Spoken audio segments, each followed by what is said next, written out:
Hablemos del caso Mango, de Isaac Andic, de Jonathan como presunto homicida de su padre en esa montaña. Parece que hay alguna nueva noticia hoy. No vamos a repetirnos tanto. Bueno, aquí vemos esta imagen que quedó durante muchos meses, ¿no?, en el imaginario colectivo de Jonathan Andic, el hijo de uno de los empresarios más importantes aquí en España, de una de las firmas más relevantes como lo es Mango, detenido y exhibido según sus propios abogados, diciendo que había presunción de inocencia, que esto estaba fatal y que, bueno, básicamente él compareció, ya en su momento había declarado y que ahora volvía a hacerlo y que no tenía absolutamente nada que ver. Pero hay muchísimos detalles que ya hemos comentado, que no vamos a repetirlos todos porque iremos exponiendo numerosos vídeos y directos donde hablamos de todo esto. Pero es cierto que han hablado unos testigos en los medios de comunicación en España, hablando de que en este camino donde muere Isaac Andic hacía muchísimo tiempo que obviamente mucha gente camina por aquí, que no pasó nada nunca, que fueron como si nada. Y fíjate en este titular diciendo: hace 10 años que apagamos la tele y no sabía absolutamente nada. Estos caminantes, esta familia, un bailarín de 47 años junto a su hijo y su pareja en el camino de les Feixades, en el cual sabemos que en 2024, en diciembre, se produce uno de los sucesos más mediáticos de este último año. Pero es cierto que por culpa de este mensaje, bueno, básicamente muchas personas que van a este camino parece que hablan del caso. Hablan de cómo fue la muerte del señor Isaac Andic, que esos casi 200 peldaños previos al camino que hay que subir, ese corredor, y el cómo mucha gente aún a día de hoy, esos 400 metros de cuesta asfaltados, que siguen andando, ¿no?, aún en agosto de 2026, donde se oye la iglesia de Collbató, esas campanas, y el municipio más cercano al camino de las Feixades, casi 2 años y pico después de la muerte del dueño de Mango. Pero básicamente lo que decía un testigo es que decía: aquí falleció el magnate de la moda, sí sé que fue aquí, pero no tengo ni idea de dónde exactamente. Bueno, una persona que pasaba por allí decía que estaba justo delante del punto concreto en el cual se despeñó el dueño de Mango, un terraplén con un pequeño desnivel desde el cual se ve a lo lejos la carretera. Dice: a esta ruta no le veo nada peligroso, la verdad. Bueno, se fue de allí esta persona, básicamente este camino hacia Montserrat, que es bastante largo, unas 2 horas y media si se hace con todos los puntos y un poco menos si se va a paso ligero.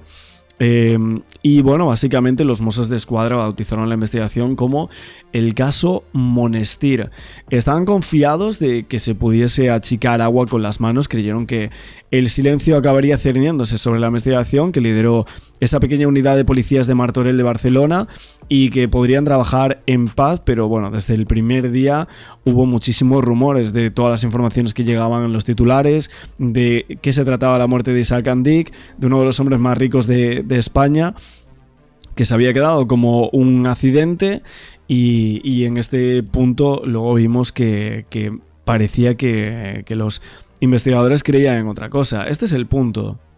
Este es uno de los puntos, y es que sabemos por parte de la última testigo que esto no se escogió al azar, que querían que se quedase aquí, Isaac Andic, en este acantilado, querían que sintiese esa presión, matar al padre de manera contextual, no literal, pero al final sucedió todo lo contrario y él cae justo por un punto que está escogido milimétricamente y que se sabe que es el único punto que obviamente daría con la muerte de una persona al borde de un barranco, como aquí sucedió. Es cierto que luego ha hablado este señor llamado Iván Góngora, que es la foto que antes veíamos. Este hombre tiene 47 años, que básicamente decía que no sabía absolutamente nada, que no tenía ni idea de lo que había pasado ahí, que él fue a caminar sin más, y que dijo que no sabía que habían detenido al hijo del dueño de Mango, o sea, a Jonathan Andic, que estaba acusado de matarle justo en esa montaña en donde ellos estaban yendo a andar. ella dice, bueno, me suena algo dijeron, algo del hijo y así, ¿no? Decía esta persona a esta periodista. Pero básicamente muchísimas de las personas preguntadas en la entrada de estas cuevas, que sabían que en este camino a sus pies había muerto el señor Andik, pero apenas conocían detalles del caso. En este sendero, propiamente que llevaba a Montserrat, decía que no había prácticamente nadie que supiese de este caso. Otros decían, bueno, sí, tenía una ligera idea de lo que había pasado por allí. Y otros decían, ostras, es que ni siquiera hemos pensado en esto. Es tremendo porque obviamente hay otras personas que sabemos que hacen lo del tanaturismo, ¿no? Que creo que se llama así, que van a sitios en donde muere gente importante o hay casos relevantes. Y es que realmente, viendo un poco los comentarios de alguna de esta gente, vemos como que es un sendero sin riesgo, que van con sus hijos, van con sus abuelos, van con absolutamente todo el mundo. Y justamente ese informe del Patronato de Montserrat, que había salido ya hace unos meses atrás, decía que ese recorrido era de dificultad muy baja, que era para todo tipo de público, y que obviamente el único punto complicado era el punto exacto donde estamos viendo en esta imagen, ¿no? Donde sufrió esa caída Isaac Andik cerca de 100 metros en una excursión con su hijo Jonathan. ¿Qué es lo que me llama la atención? A mí, pues que no haya caído en ningún otro sitio y justo se vaya a caer ahí. O sea, eso sí me llama muchísimo la atención. ¿Qué queréis que os diga? O sea, había un montón de puntos en los cuales se podría haber matado a este señor y va y cae ahí, ¿no? Bueno, básicamente el análisis de este escenario natural donde ocurre el suceso en un día soleado, en mediodía, es esencial, obviamente, para aclarar si Isaac Andik cae de forma accidental o es empujado presuntamente por su hijo Jonathan. Los Mossos practicaron muchísimos simulacros en este Camí de las Faixades, recorrido de hasta 6 kilómetros. Decían que era un sendero de gran recorrido, que históricamente había sido usado por peregrinos y por el cual ahora transitaban incluso alumnos de primaria para hacer excursiones ahí. Tras aparcar el coche, lo que dicen es que padre e hijo recorren unos pocos centenares de metros hasta ese lugar donde se produce la caída. Dicen que están ahí un momento, parados, y que en ese instante creen que pudo haber algún tipo de forcejeo, algún tipo de discusión, de la cual, bueno, ya hemos hablado en anteriores ocasiones y no vamos a mencionar cuáles son los puntos por los cuales podrían haber discutido, porque él se iba de la empresa o porque el tema de la boda o por otras muchas cosas que se han mencionado por parte de la Fiscalía en contra de Jonathan Andik. Bueno, hay muchos indicios citados por la jueza donde directamente tienen que ver con el escenario de los hechos, ¿no? Fotografías tomadas por los Mossos señalan que existe ese resbalón redondeado en amarillo, esas huellas, esa acción de refregado y como mínimo las veces que tuvo que haber hecho eso de forma deliberada y que no se podría marcar como caída fortuita en ninguno de los casos. Este es el punto, ¿no?, que queríamos mencionar aquí. El cómo este camino, para algunas personas es un camino sin más que van a recorrer hasta en agosto. O sea, estamos hablando de 13 de agosto y hace unos días que se hace esta exclusiva, ¿no? Estos periodistas que van allí para ver quién sabe y quién no sabe que allí murió el dueño de Mango. Muchos no lo sabían, otros les sonaba algo, que había fallecido una persona ahí, pero no saben prácticamente nada del caso. Es tremendo porque estamos viendo que hay un montón de gente que simplemente va a andar allí y que no van con ningún tipo de intención de ningún tipo, ¿no? Vamos a ver también una entrevista al abogado Medina que ha hecho para nuestros compañeros de Operativo Criminal. Ha estado Medina Abogados, vamos a analizar un poco su acometido en esta entrevista. Ha dado varias hablando del caso Mango, pero esta es muy muy larga, o sea, tenéis que verla porque es un podcast bastante largo donde hablan, creo que también de otros casos, de otros temas, pero queríamos profundizar por aquí un poco en esta cuestión, ¿no? Más datos, digo sí. Prueba de Dios que ayer mismo pues hemos tenido una información que para mí es sumamente relevante, ¿no?, en relación a todo lo que ocurrió y las causas que pudieron llegar a llevar a ese acantilado a Jonathan y a su fallecido padre Isaac. El caso tiene todos los componentes de una novela, ¿no?, de una novela negra, ¿no? Si realmente si lo piensas como argumento, parecería que es hasta impostado, ¿no? Es que es una trama como muy de películas, que es de película, ¿no? Sí. Estamos hablando en teoría, el supuesto o probable homicidio de la persona que era la quinta fortuna de España y la primera de Cataluña, según la lista Forbes, ¿no? Y todo dentro, pues eso de la confluencia de unas intrigas familiares que se van destapando poco a poco y que revelan. Sí, que al principio no sabíamos absolutamente nada de lo que pasaba ahí, simplemente había medios de comunicación diciendo que se llevaba muy mal, no sabíamos ni que había una psicóloga, ni que había una intérprete, no sabíamos nada, ¿no? Simplemente comunicados por parte de la familia que dejaron de aparecer, después de estas declaraciones no hubo absolutamente nada más, no hubo comentarios al respecto y lo único que tuvimos pues evidentemente son los comentarios de la defensa de Jonathan, ¿no? Revelan eso, la compleja relación familiar que existía entre el fallecido don Isaac Andic y sus hijos, especialmente su hijo Jonathan, que es el principal investigado actualmente por la muerte de su padre. Estamos hablando de que en el caso de que pudiera haber sido un homicidio o asesinato, ahora entraremos en eso, el móvil sería claramente el económico. Pues fíjate, David, yo no lo reduciría solo a un móvil económico, sobre todo con los datos que vamos conociendo, ¿no? Hombre, obviamente lo que parece, sí, que con brocha gorda pues es todo un móvil económico, pero realmente no es solo un trasfondo económico. Yo creo que ahí había un problema muy arraigado, un problema de traumas, un problema de complejos. O sea, realmente había un serio problema entre padre e hijo, ¿no? Y todo esto, ¿por qué lo digo? Pues a raíz de las informaciones que vamos conociendo, de los datos que se van filtrando, pues desaparición de esa supuesta terapeuta, ¿no? Un personaje que a mí se me antoja bastante siniestro. Uh-huh.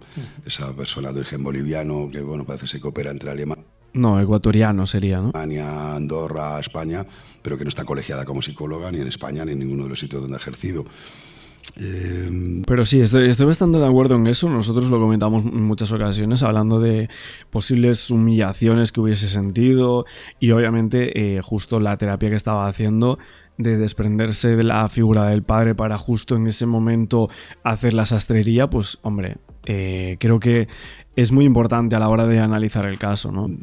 Ahí sí habría que ver si alguien quiere destapar algún tipo de problema en niñez o adolescencia de Jonathan y si eso podría interferir o ser algo relevante para la investigación. No sé si eso se puede llegar a servir, ¿no? Se empiezan a desvelar, como te digo, datos que hacen indicar que no todo era la causa económica, ¿no? O sea, no, si es cierto que se ha hablado, pues este dato sí está corroborado, ¿no? De que la propia terapeuta incidió en el señor Andic, en don Isaac, para forzar que hiciera una entrega de 40 millones a su hijo, ¿no?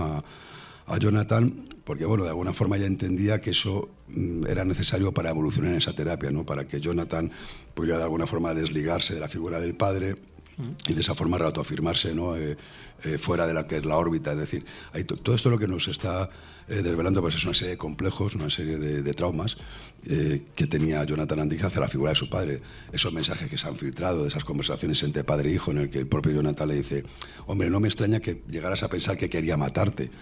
Y luego, claro, para mí ya lo que ha sido un giro de 180 grados es la información que ha llegado en estos días, en la que efectivamente una persona que trabajaba para esta terapeuta, una ciudadana británica afincada en Barcelona, pues después de todo este tiempo ha ido voluntariamente a Mossos d'Esquadra a contar informaciones muy reveladoras que tenía, y es el hecho de que fue la propia terapeuta quien forzó que padre e hijo fueran a ese acantilado para llevar a cabo una terapia extrema de confrontación.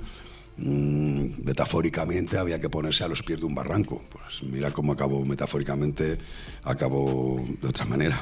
O sea que hablamos de una posible inductora. Bueno, de hecho, esta terapeuta cuando va a declarar, creo que fue el pasado mes de marzo, abril, no recuerdo bien, estaba en un tris de ir a declarar en calidad investigada. O sea, al final no se le dio la calidad investigada, continuó como testigo. Pero bueno, no descartes nada, ¿eh? O sea, no descartes nada porque, hombre, a raíz de estas nuevas informaciones, si realmente todo esto se corrobora como hechos ciertos de que esta persona incidió en el señor Andic para que hiciera una disposición económica de 40 millones de euros a su hijo para que su hijo pudiera, por así decirlo, independizarse empresarialmente, etcétera, ya forzó con amenaza de dejar la terapia, etcétera, esa disposición económica. si la idea de acudir a ese barranco fue de ella, aunque fue esta persona que ha denunciado ante Mossos, esta ciudadana británica que ha dicho que fue ella quien buscó el enclave, joder, es que al final, pues, ¿qué quieres que te diga? Yo no voy a ser mal pensado, ¿no? Ni voy a, ni por supuesto voy a cometer la imprudencia de acusar en falso a nadie, pero si yo fuera la juez instructora me plantearía que a lo mejor esta persona había tenido algún tipo de interés o supuestamente podría haber obtenido algún tipo de beneficio de todo esto, no lo sé. O sea, a mí cuando menos se me hace, si no sospechoso, voy a ser más suave. Si no sospechoso, se me hace extraño es algo que llama la atención. Esa intervención de esa supuesta terapeuta, de esa terapeuta, no supuesta, no terapeuta, pero insisto que no está colegiada como psicólogo. De hecho, una de las cosas que se planteaban en su declaración judicial del otro día era el hecho de que no podía acogerse al derecho profesional, porque bueno, veo que Juan Manuel Medina, este abogado, tiene muchísimas dudas con el caso con el caso Andic. Esto está grabado, dicen que está grabado el día 23 de julio de 2026. Obviamente salió muchísimo más tarde. De hecho, estoy grabando esto el día 13 de agosto. O sea, imagínate, estoy reaccionando el 13 de agosto y esto lo han grabado el día 23 de julio. Tampoco ha habido muchas más noticias desde ese día, ¿eh? Desde el día 23, bueno, han pasado unas 3 semanas, pero prácticamente no ha salido nada. Lo último, eso que os digo, esa crónica en torno a estas personas que salían en los medios de comunicación para periodistas andando por ese camino y tal, que no tenían ni idea de lo que allí había pasado con el dueño de Mango. Pero bueno, vamos a ver lo que sigue contando por aquí Medina. Ahora voy también con algunos comentarios de las cosas que me expusisteis, pero cómo ha cambiado todo desde el día de hace unos meses atrás, cuando decía la defensa de Jonathan que quería volver a declarar, que lo pedía, que iba a presentar reconstrucciones, que iba a presentar absolutamente de todo para demostrar que no mató a su padre.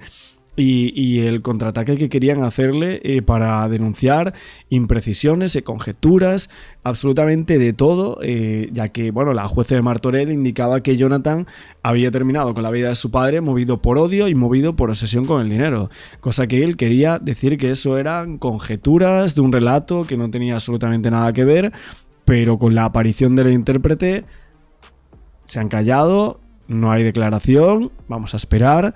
Y están siendo muchísimo más cautos. A las 5 por la mañana y a las 6 por la tarde, si se fijan, la seguiré teniendo, con lo cual es como la prueba del periódico los secuestros. Podemos decir que te has dejado la sangre por este podcast. He dado la sangre por psicología criminal, lo que no he dado por otros.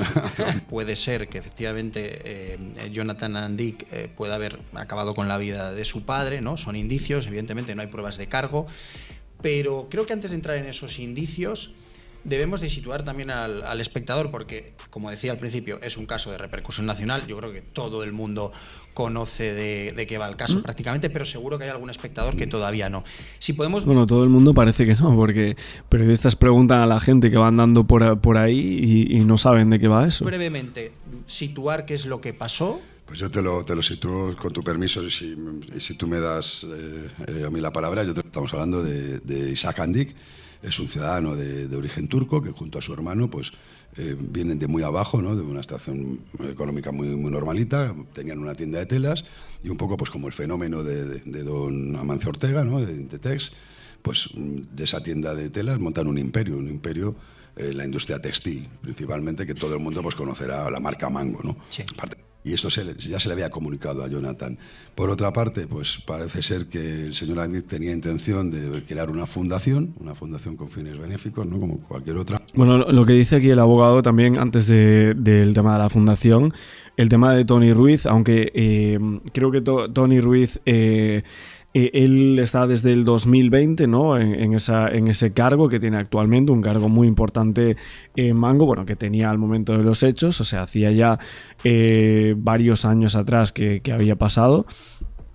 No sé qué le pasaría en la cabeza a Juanma Medina, porque tiene aquí como un corte, ¿no? O es cosa de la cámara. Parece que tiene un arañazo, ¿no? Aquí en la cabeza. Bueno, me estaba fijando justo ahora, pero... bueno, básicamente ahora va a hablar del tema de la fundación, pero lo que os decía de Tony Ruiz, porque estaba como parte importantísima de la compañía y que supuestamente algunas personas decían que eso podría haber incordiado a Jonathan porque creía que él era capacitado para ese puesto, el puesto que ahora tenía y que tiene otra persona, ¿no? Y no él. Y destinar parte de su patrimonio, una vez que él falleciera, a esa fundación, claro. ¿Esto qué supone? Pues una merma importante en lo que es el caudal hereditario a repartir entre los herederos de don Isaac, ¿no? Entre Jonathan y sus hermanas, incluso también por la que era su actual pareja, Estefanía Nioc, una conocida golfista. Aquí ya estamos dando, por así decirlo, todas las pinceladas, todos los elementos o el caldo de cultivo de lo que ha podido desembocar en un supuesto homicidio. Tenemos que hablar de supuesto homicidio pues en base al respeto a la presunción de inocencia que todo el mundo tiene, pero tampoco ese derecho o ese reconocimiento al derecho a la presunción de inocencia tampoco nos va a privar ni nos tiene que amordazar a la hora de hablar de que efectivamente hay muchísimos indicios de criminalidad. Es decir, por eso... Te quiero decir, esto no es algo que yo lo diga, lo dice una juez, la titular del juzgado, vamos, de la sección de instrucción del juzgado de instancia de Martorell, la plaza número 5, lo dice la señora fiscal que está llevando el asunto y lo dicen los mozos de escuadra, los investigadores. Bueno, pues parece ser que el día que... Bueno, creo que esto es una de las cosas más importantes que seguramente vaya a comentar el abogado. Dice que hay muchísimos indicios de criminalidad. Según él, bueno, y no según él, o sea, si yo siempre lo comento así, como esto no lo estoy diciendo yo, esto está en un auto de una jueza, la fiscal, como era Teresa, ¿no? Teresa Joldi era, ¿no? Pues bueno, lo que asegura es que sí, que hay muchísimo prueba indiciaria de criminalidad en contra del dueño de Mango, por parte de su hijo, presuntamente, y por parte de otras personas que podremos llegar a plantear y podemos llegar a pensar que quizás están como testigos o que han declarado, y otros que podrían estar también un poco por detrás sin saber nada. Parece ser, no. El día 14 de diciembre del año 2024, Jonathan Andic le propone a su padre ir a dar un paseo por la montaña para hablar una serie de cuestiones o para reconciliarse. Esto es lo que inicialmente se filtra, para hablar con su padre. Se van a la montaña, no es un tramo, no es una ruta tampoco como se ha querido hacer ver, no es una ruta tampoco de alta montaña, ni es algo, o sea, es un paseo que puedes hacer en zapatillas de deporte, ¿vale? Es un tramo que une unas cuevas muy conocidas que hay, con lo que es el... Bueno, de hecho, yo el otro día fui a un... como un mirador que hay cerca de Vigo, que sinceramente yo veía el mirador, algunas partes para caminar, todo cuesta arriba para llegar como a una especie de banco para mirar y así. Y me estaba acordando un poco del caso Mango. O sea, yo decía, estoy en este mirador con una persona que había conocido y justamente decía, es que fíjate en este sitio, o sea, que en este sitio aquí te empujan y es prácticamente imposible que salgas con vida, prácticamente imposible. Y me parecía el punto en el que yo estaba haciendo fotos y grabando un vídeo y tal, yo decía, esto es muchísimo más peligroso que la ruta que hicieron el dueño de Mango y su hijo, pero muchísimo más peligroso. Ese mirador al que había ido, bueno, y como ese, muchísimos otros. Aquí en Galicia, bueno, y en muchos sitios también, obviamente, pero yo lo digo aquí porque es donde vivo, básicamente existe como ese estigma o bueno, ese tipo de planes de vamos a este mirador, vamos aquí, vamos a hacer esto, y básicamente se va mucho a ese tipo de rutas de miradores, de caminar aunque sean 15, 20 o media hora para llegar a un sitio así, sacar unas fotos o lo que sea, o ver el atardecer desde ahí. Y básicamente yo, cuando llegué allí a la cima, bueno, ya antes me pareció como un poco peligroso y tal, pero cuando llegué allí, al sitio ese del banco y tal, yo decía, pues que este sitio es, pero 3 veces más peligroso que esa montaña de Montserrat, pero una cosa, para mí una dificultad elevadísima. Tener que subirte a las rocas para poder ver el atardecer y tal, bueno, o sea, había que hacer números, o sea, así os lo digo. De hecho, unos chicos que paseaban por allí iban en chanclas y dijeron que estaban destrozados. O sea, no era un camino llano que dices, bueno, puedes caminar tranquilamente y tal por ahí. O sea, literalmente el camino que hicieron Isaac y Jonathan Andig para mí es moco de pavo comparado con ese tipo de ruta que hice yo el otro día. O sea, que ni siquiera ni está señalado, ni hay absolutamente nada, ni pone peligro. Hay un banco allí encima de una piedra y súbete como puedas. Ojo, la montaña de Montserrat, ¿no? Sí. Bueno, y hasta ahí pues todo bien, pero bueno, ya un poco empiezas... Bueno, de hecho, fíjate que el otro día vi un comentario de una persona, ahora que me acabo de acordar, que yo puse el vídeo de una persona caminando por la montaña de Montserrat, todo por esa zona donde luego cae al vacío Isaac Andig. Y me decíais que os parecía llamativo que justo en el punto muy cerca no para de haber carteles del 112, no para de haber carteles de emergencia de esa parte, ¿no? De si sucede algo. Y bueno, en la ruta que yo hice, evidentemente no había nada. De hecho, yo creo que pregunté hasta 10 personas dónde estaba el maldito banco. Imagínate. Pero bueno, que básicamente hubo una persona, un comentario que me decía eso. Qué raro que Jonathan Andig tardase tanto en llamar al 112 cuando literalmente había, si caminabas un poco, no paraba de haber carteles todo el tiempo de emergencias y el número, ¿no?, para llamar. Mal pensando, empiezas a atar cabo. Dice, bueno, vale, se van a la montaña, perfecto, a hablar. Solos. Van solos, van sin escolta, cosa que tampoco era habitual. O sea, normalmente el señor Isaac Andig iba con escolta. Normalmente iba siempre protegido y normal. Una persona de esa responsabilidad, de ese patrimonio, pues hombre, pues debe de velar por su seguridad. Seguridad, ¿no? Claro. y demás, lógico. Entonces están los dos solos. Era un sábado al mediodía. Y a los muy poquitos minutos de comenzar esta ruta, pues hay una caída. Es decir, el señor Isaac, o sea, el señor Andig, perdón, parece ser, según la versión de su hijo, que se tropieza y que cae por un barranco de unos, creo que eran unos 100 metros más o menos, Sí. y esto le causa la muerte. Bueno, inicialmente se habla de un accidente de montaña, nadie piensa en otra cosa diferente, pero ya parece ser, a mí, de hecho, bueno, gente, informadores con información seria, o sea, gente más o menos de buena tinta, parece ser que ya en el tanatorio del señor Andig ya había ciertas sospechas, ya había ciertas conversaciones sobre algo aquí no nos cuadra, ¿vale? Bueno, inicialmente pues se hace una investigación policial, como al final es una muerte violenta, aunque sea accidental, pues abre una diligencia, los Mossos acuden al lugar de los hechos, bueno, pues empiezan una incipiente investigación, pues bueno, pues para aclarar un poco qué ha pasado, cómo ha sido esa caída, etcétera. Y en principio pues nadie piensa que sea más allá de un accidente. De hecho, esto llega al juzgado de instrucción en ese momento. Y se cierra, en ese claro. momento, pues luego posteriormente la modificación legislativa ya no es un juzgado de instrucción, ya sabes que son las... Sí, lo que es el fallecimiento del señor Andig se produce el día 14, el día 20 de diciembre está archivado. Con un auto de sobreseimiento provisional y archivo. Ya está. Pues vale, pues un accidente, un desgraciado accidente. Bueno, pero fíjate, el día 30 de diciembre se reabre. O sea, estamos hablando de un lapsus temporal de apenas una semana hasta que se archiva y 10 días hasta que se reabre. Sí. ¿Por qué se reabre?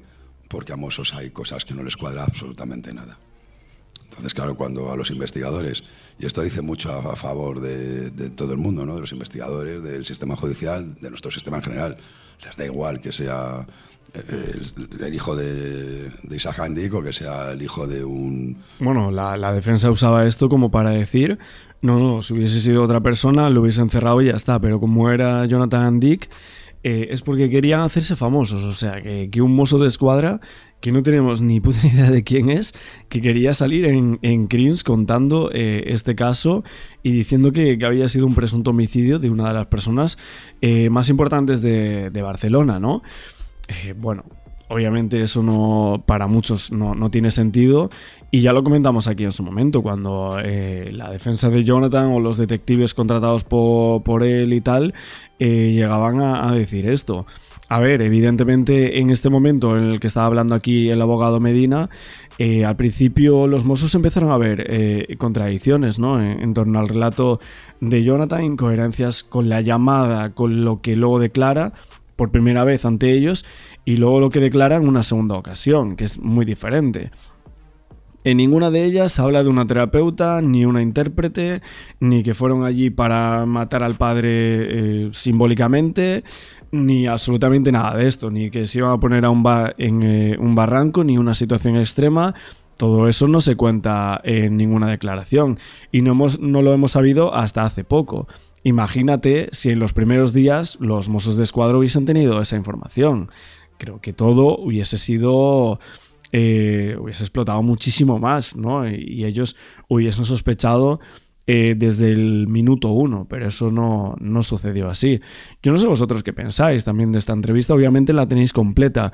Operativo Criminal se llama Juanma Medina y las claves del caso Mango. Vemos perfectamente que al inicio todo esto, la hipótesis del homicidio es que no era ni remota, o sea, es que ni se lo plantearon.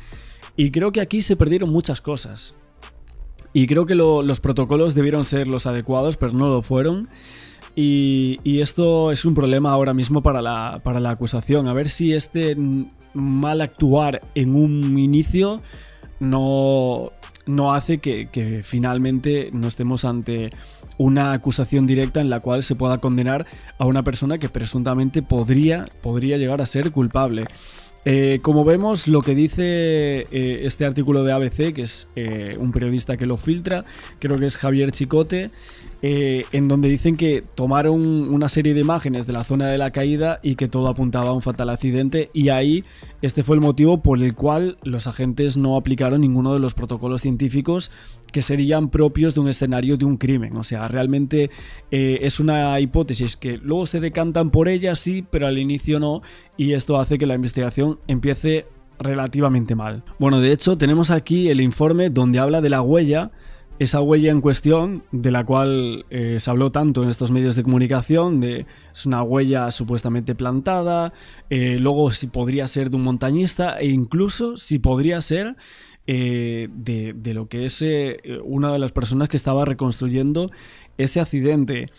Hablan de manual de procedimientos de la Policía Científica de los Mossos, sostienen que, además de asegurar la zona, una vez localizada y documentada, una huella fue preservada in situ mediante una barrera física de protección no invasiva, preferentemente transparente, que garantizase la integridad y permitiese su inspección visual sin manipulación directa conforme a los principios de preservación de indicios. En el caso Andic, aseguran que no fue hasta 25 días después cuando agentes de la División de la Policía Científica de los Mossos fueron a esta zona y recogieron estas pruebas, ¿no? Por este motivo, el informe policial, que incluye esa huella que dicen que podría ser clave, apuntan ahora a que no sería compatible con una caída fortuita y reconocen que la pisada no podría ser atribuida al fundador de Mango. Lo que va a decir la defensa básicamente es que sería de algún montañista, los que llegaron después, otras personas que caminaron por ahí y dejaron esa huella. Esto es lo que van a intentar incidir la defensa. ¿Qué es lo que puede hacer la acusación? Básicamente, si es que llegamos a un juicio, veremos que dirán que esa prueba indiciaria, pues Jonathan Andic presuntamente en esos 5 minutos que casi tuvo hasta llamar a la mujer de su padre y luego otros casi 9 para llamar al 112, pues tuvo tiempo para presuntamente plantar una prueba falsa que sería esa huella. Aquí nosotros estamos comentando solo lo que es acusación y la defensa de Jonathan Andic. O sea, no estamos diciendo Jonathan hizo esta prueba, estamos comentando que la defensa, o sea, la acusación en contra de Jonathan va a decir esto, ¿no? Es que mucha gente no lo entiende esto, o sea, cree que nosotros los youtubers somos los que estamos dando informaciones porque sí, porque nos apetece o porque es un caso que nos hemos inventado nosotros. O sea, el caso Andic no nos lo hemos inventado nosotros, es que de verdad que tenga que aclarar esto me parece una locura, pero es que todo el rato tenemos que estar aclarando esto. Bueno, y es que en el propio auto hay una frase que a mí me llama muchísimo la atención de lo filtrado en estos artículos, que dice indican que las lesiones del fallecido Isaac Andic reflejadas en la autopsia descartan prácticamente que la caída fuese producto de un resbalón o de un tropiezo. Todo esto lleva a concluir que la muerte de Isaac Andic no fue accidental.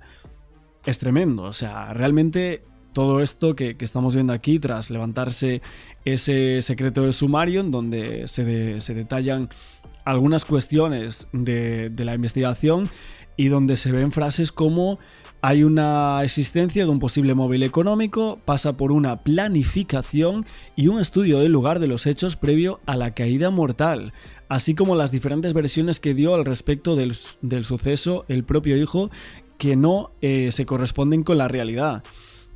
Tiene una realidad, una investigación, y lo que dice Jonathan and Dick no lo consideran del todo cierto, aún por encima este tipo de informaciones que salen aquí, en Investigación en Marcha, en donde aseguran que los Mossos deducen que de la aplicación de contar pasos, el Apple Hilt, del móvil de Jonathan, que camina días antes, o sea, 4 días antes, justo hasta el mismo lugar en el que luego cae su padre.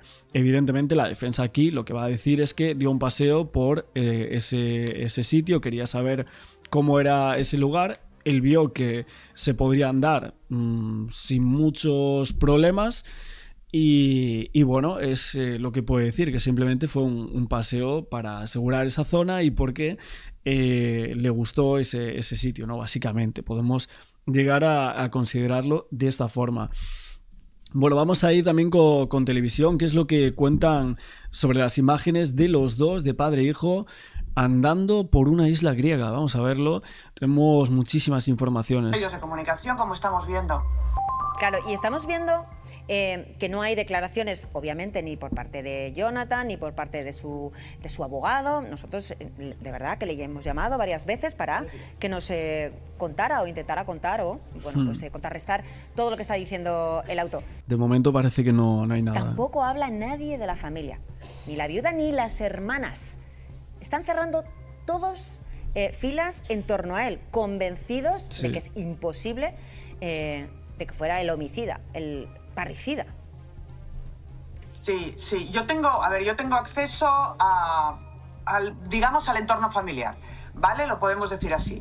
Y me dicen que Jonathan sería el mejor actor del mundo si fuera culpable de lo que ha sucedido. Entonces le apoyan 100%. Piensa que las hermanas, incluso el ahijado de Jonathan, que no es de sangre, podrían estar en contra de Jonathan, porque es su padre, es su padrino, es el dinero también, por dinero, pues ellos también son herederos y están a favor de Jonathan y le creen al 100%. Es una piña ahora mismo totalmente unida y todos reman en la misma dirección.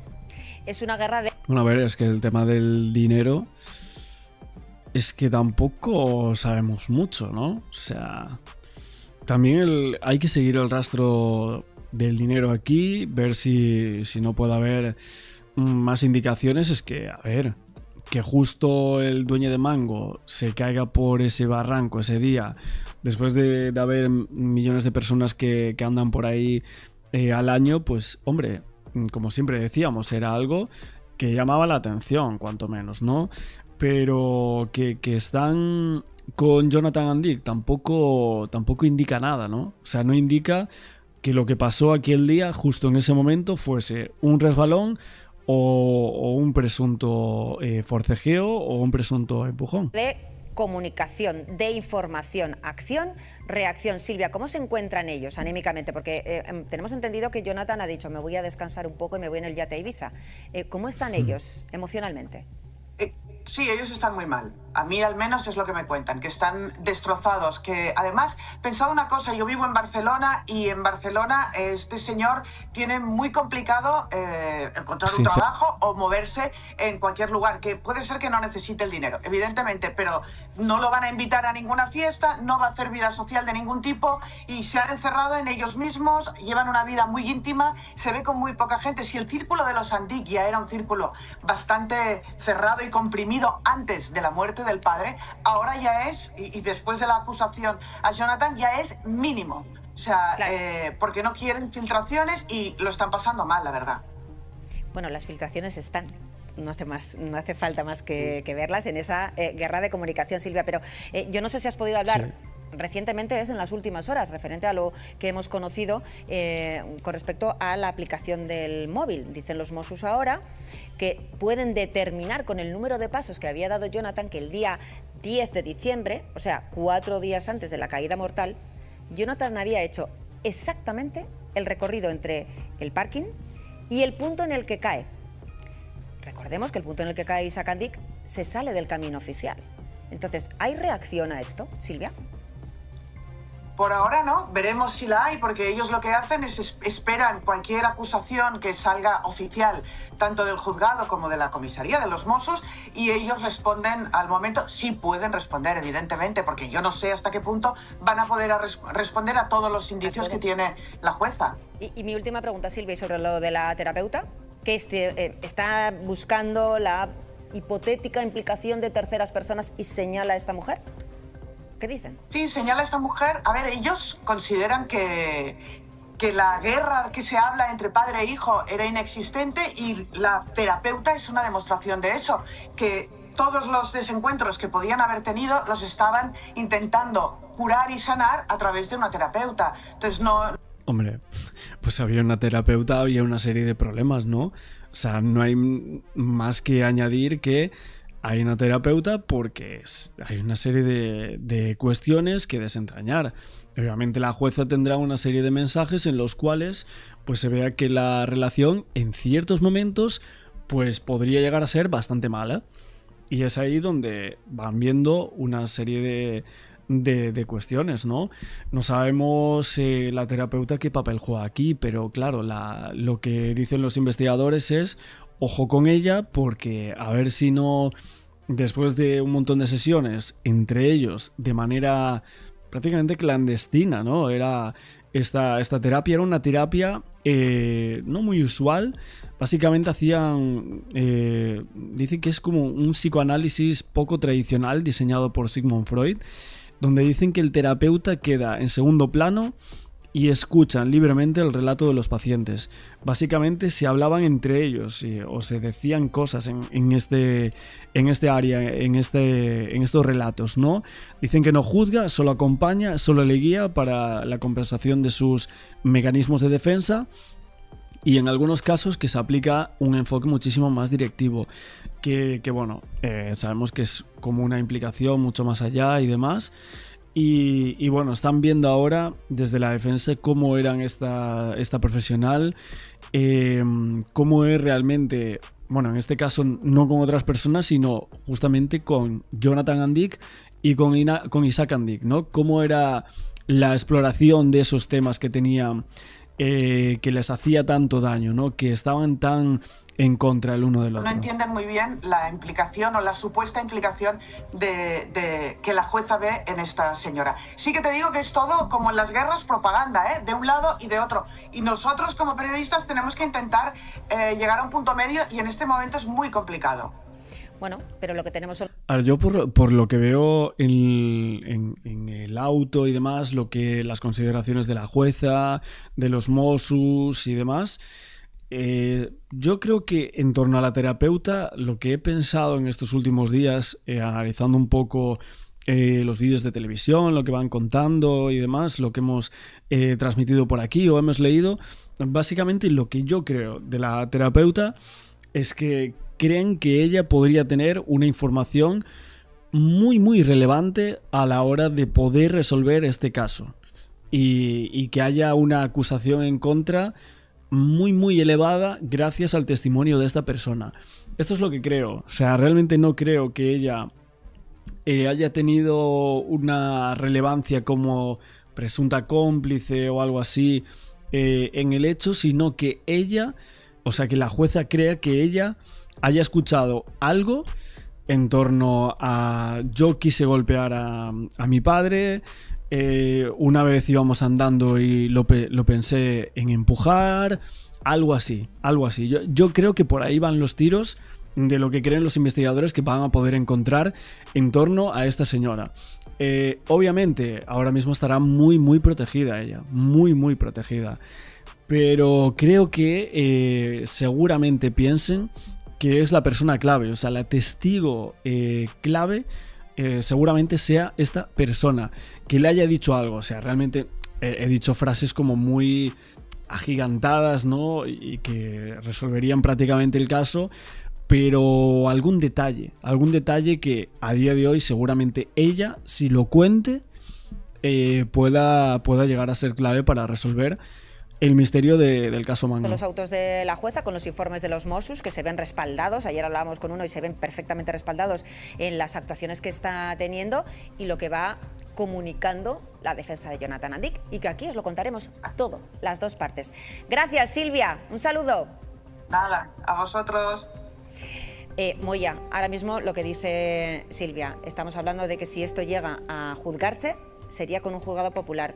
Hay que empezar a que todas las cabecitas, sean las que pudieran estar en el juzgado popular, tengan muchas versiones de lo hecho. Y a mí me parece igual de lícito, por ambas partes, porque lo que está ocurriendo, por ambas partes. Es decir, siempre se quejan las defensas de los acusados que en un juicio popular, en un futuro juicio popular, ya se ha acusado públicamente, ya se le ha considerado culpable. Bien, no.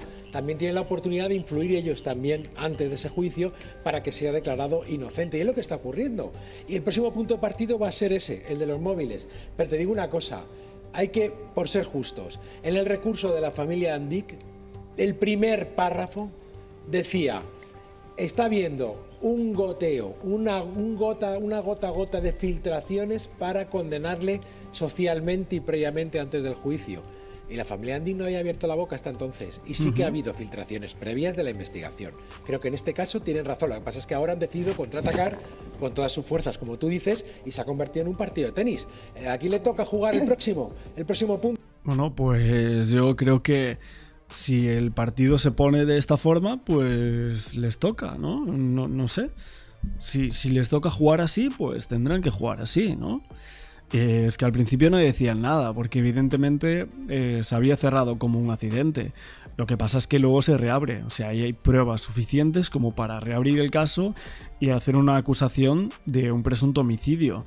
Y así lo estamos viendo, él ha tenido que pagar 1 millón, se han publicado fotos de todo tipo, pruebas y prueba indiciaria que estamos comentando por aquí, que si la terapeuta, bueno, de todo un poco. Obviamente ya ha habido una filtración de todos esos indicios que coloca ese auto, pero evidentemente ellos tienen que jugar también con eso, ¿no? Si va a haber un juicio popular futuro, pues tienen que empezar ya. Punto a la familia Andic. Bueno, pues aquí os la contaremos, pero de todas maneras esas fotos podrían ser una baza para la defensa, pero atención a este titular, que de nuevo aprieta el cerco sobre Jonathan Andic. Según el periódico de Cataluña, los Mossos deducen de la aplicación de pasos del teléfono que Jonathan, que solo 4 días antes de la caída mortal de su padre, estuvo en el punto exacto, ni más arriba ni más abajo, en el que Isaac Andic se precipita al vacío. Vamos a recordar que es como decía, un lugar alejado de esa ruta oficial y que el Jonathan Andic siempre ha negado que fuera hasta allí en los días previos. A ver, y el punto exacto es tremendo. O sea, si realmente esto se certifica de esta manera, si hay una prueba clave que certifique que él estuvo en el punto exacto, porque no hablamos camino por allí y tal, camino cerca. O sea, estuvo allí, se paró allí. O sea, ¿hay alguna forma de saber si él se paró allí 4 días antes? O sea, ¿es posible eso? Lo que pasa es que las matrículas, bueno, pues se ha detectado, y hay que recordar una cosa, que en su nuevo auto la jueza en un primer momento dijo que había estado 3 veces, pero luego ya solamente habla de 2 veces, de 2 días. Vamos a hablar con Ángel Ramos, que es experto en ciberseguridad. Ángel, ¿qué tal? Muy buenas. Pues no te escuchamos, Ángel, fíjate. Hola, probamos otra vez. A ver si tienes muteado el sonido. No. Bueno, vamos a intentarlo. Tú espérame tranquilo, que esto lo solucionamos enseguida, Villarrubia, que te he interrumpido antes. Es que escuchando a Silvia, a priori puede parecer que cuando la familia cierra filas es, como dice ella, 100% convencidos de la inocencia. Pero quiero poner encima de la mesa un matiz. Es perdón, muy obvio, pero no puede olvidársenos en ningún momento. Es que son una familia empresa. Es decir, que cerrar filas no solamente obedece a la inocencia, que igual también, ojo, pero también tiene que ver con que hay aquí un business detrás de muchos millones, que la imagen de marca es importante y que la familia vive de esto todavía y va a seguir haciéndolo por muchas más generaciones. Hombre, es que evidentemente no vamos a ver a nadie de la familia Andic dando ninguna entrevista por este caso, aun siendo el tema más mediático de este momento, el suceso más mediático de los últimos tiempos, seguramente, ¿no? Pero no, claro que no va a haber nada. pero bueno, la imagen de Barca parece ser que de momento no se ve afectada. De momento no, que pero también gracias a que las hermanas Adela, están con esta actitud.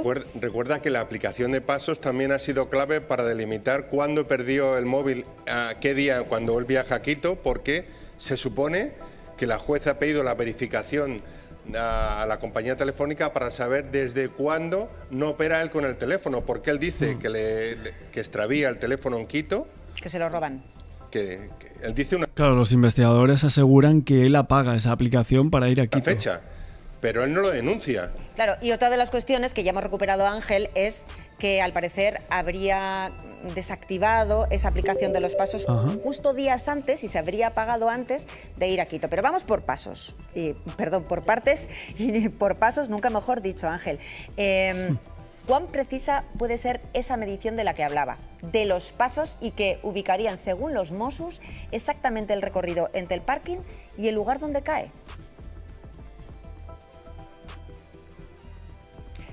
Pues va a ser que no. Hoy no tenemos el día del sonido. A ver. ¿Ay? Sí, ahora, adelante, Hola, adelante. ¿me oís? Ahora te escuchamos. Hola, Venga, adelante. Buenos días, Adela. Pues hay que recordar que tenemos dos posibilidades para determinar la ubicación de un dispositivo.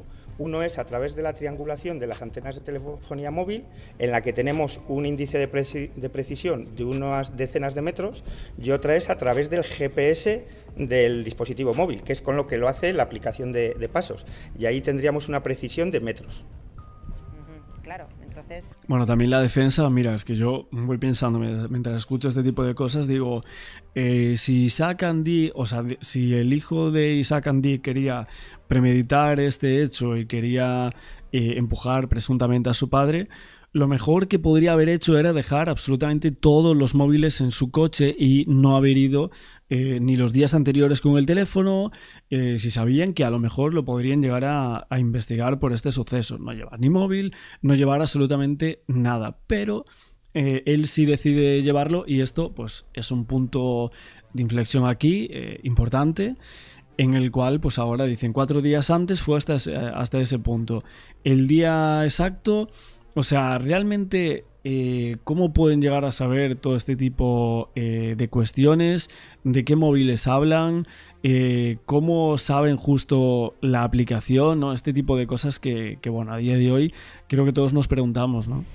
Es que metros, dependiendo de qué distancia haya desde el sendero oficial hasta ese punto, ojo, cuidado, que si nos ponemos... escrupulosos y exquisitos, eso habría que demostrarlo, Ángel. Otra de las cuestiones importantes, la jueza está pidiendo a ver de qué manera se puede localizar esas comunicaciones que hubo o no desde Quito. Dice el señor Marco desde el método 3 del detective que sí, que se encendió. ¿Por qué los Mossos tienen una información sí y otra no del teléfono de Jonathan Andik? Hay que recordar que en el proceso de comunicación con una red social intervienen varios actores. Por un lado tenemos a los operadores de telefonía, como pueden ser Telefónica, Vodafone, Digi o estas operadoras. Y por otro lado tenemos los proveedores de servicios, como pueden ser Google, Facebook. Entonces, ahora mismo los Mossos pueden tener acceso a la información de las compañías españolas, que son los operadores, que es mucho más fácil de conseguir. Con una orden judicial, una operadora española siempre va a entregar esa información. Y lo que nos faltaría sería el otro lado, los proveedores de servicios, como puede ser la aplicación de deporte, de pasos, o WhatsApp, Gmail. Entonces, ahora mismo los Mossos cuentan con la información de las operadoras telefónicas. Nos faltaría el... Bueno, pero la de los pasos parece que sí que dio esa información, por ejemplo, porque están hablando de la aplicación Hilt del iPhone. O sea, esa sería una aplicación que sí que ha dado, no ese aporte. El otro lado de la comunicación. Claro, o sea, tú puedes saber que un teléfono ha estado en un sitio y que se ha conectado al correo electrónico, pero no puedes saber, salvo que los del correo electrónico te digan qué se decía en esos correos, ¿no? Pero otra cuestión, y ya con esto acabo. Eso es. Si tú borras tu historial de llamadas de WhatsApp, ¿se pueden recuperar aunque no lo tengas en la nube? Si se lo pides al señora WhatsApp, ¿lo tienen en una nube extra y los podrían descargar? Al final, los proveedores de servicios, como en este caso puede ser WhatsApp, también hacen copias de seguridad de sus propios sistemas, de sus servidores. Entonces, si yo hoy he borrado mi conversación, igual accediendo a la copia de seguridad de ayer del servidor, se puede acceder. El problema que tenemos aquí es que son empresas extranjeras. Entonces, las empresas no van a tener la misma predisposición a colaborar con la justicia que las operadoras españolas.